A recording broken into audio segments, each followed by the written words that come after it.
किनको प्रधानमंत्री जी जेल में भेजना चाहते हैं वो भी आप जान लीजिए। उसमें राहुल गांधी हैं, नीतीश कुमार हैं, लालू यादव हैं, उसके अलावा ममता बनर्जी, सभी लोग बैठक में आई थी और इनकी एक अच्छी बैठक भी रही। और प्रधानमंत्री जी अच्छी बात कह रहे हैं, भ्रष्टाचारियों को जेल में भेजना चाहिए। लेकिन जब हम प्रधानमंत्री की ही जो पार्टी है बीजेपी, जब उसका 1999 का गठबंधन और 98 का गठबंधन निकाल रहे थे, तो फिर देखे कि जिसको प्रधानमंत्री जी कह रहे हैं कि हम जेल में भेजेंगे, शिवसेना, वो तो उन्हीं के साथ गठबंधन में थी। और पिछले दिनों वहां महाराष्ट्र में भी सरकार उनके साथ थी। तो क्या उद्धव ठाकरे आज भ्रष्टाचारी हो गए हैं या पहले से भ्रष्टाचारी थे? कैसे ममता बनर्जी अटल बिहारी वाजपेयी के लिए लालू यादव से लड़ रहे हैं, कह रहे हैं कि प्रधानमंत्री अटल बिहारी बहुत अच्छे आदमी हैं, इनकी सरकार को गिराने की कोशिश की जा रही है।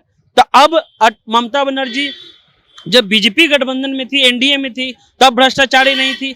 अब वो महागठबंधन में आ गई हैं तो भ्रष्टाचारी हो गई हैं। शिबू सोरेन साहब हो या उसके अलावा जो कश्मीर से संबंध रखने वाले नेता अब्दुल्ला साहब हो, उनके साथ भी सरकार बनाई बीजेपी ने। तो क्या ये सरकारें या जो भ्रष्टाचारी होते हैं वो बीजेपी के सरकार में नहीं होते हैं? क्या वो महागठबंधन बनने के बाद ही भ्रष्टाचारी हुए? क्योंकि अटल बिहारी सरकार में ये सब लोग इसी सरकार में शामिल थे। प्रधानमंत्री जी ने एक सभा में कहा है कि जो भी भ्रष्टाचारी हैं उनको हम जेल में पहुंचाएंगे। इशारों में जो है इशारा पटना के तरफ ही था और पटना में जो नेता इकट्ठा हुए थे विपक्षी नेता, उन पर ही इशारा था।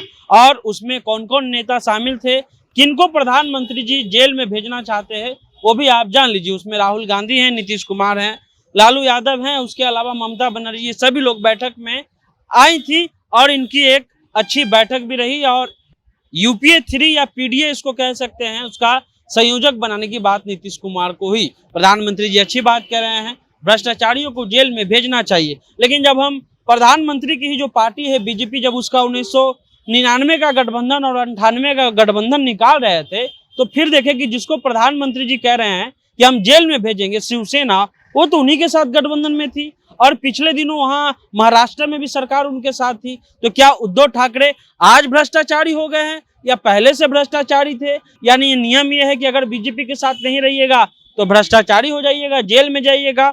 अब दूसरे नंबर पे आते हैं ममता दीदी का। याद कीजिए पिछले दिनों वीडियो वायरल हो रहा है, कैसे ममता बनर्जी अटल बिहारी वाजपेयी के लिए लालू यादव से लड़ रहे हैं, कह रहे हैं कि प्रधानमंत्री अटल बिहारी बहुत अच्छे आदमी हैं, इनकी सरकार को गिराने की कोशिश की जा रही है। तो अब ममता बनर्जी जब बीजेपी गठबंधन में थी, एनडीए में थी, तब भ्रष्टाचारी नहीं थी। अब वो महागठबंधन में आ गई हैं तो भ्रष्टाचारी हो गई हैं। अब उसके अलावा और नेता, सबसे बड़े नेता बिहार के नीतीश कुमार मुख्यमंत्री, कल तक वो जदयू में थे तो भ्रष्टाचारी नहीं थे। अब वो महागठबंधन बना लिए हैं तो भ्रष्टाचारी हो गए। उसके अलावा चाहे वो जेएमएम के नेता हो, हेमंत सोरेन के पिताजी शिबू सोरेन साहब हो, या उसके अलावा जो कश्मीर से संबंध रखने वाले नेता अब्दुल्ला साहब हो, उनके साथ भी सरकार बनाई बीजेपी ने। तो क्या ये सरकारें या जो भ्रष्टाचारी होते हैं वो बीजेपी के सरकार में नहीं होते हैं? क्या वो महागठबंधन बनने के बाद ही भ्रष्टाचारी हुए? क्योंकि अटल बिहारी सरकार में ये सब लोग इसी सरकार में शामिल थे। अटल बिहारी को इन्होंने ही मुख्यमंत्री बनाया था, क्योंकि उस समय 114 सीटें जो है कांग्रेस को आई थी।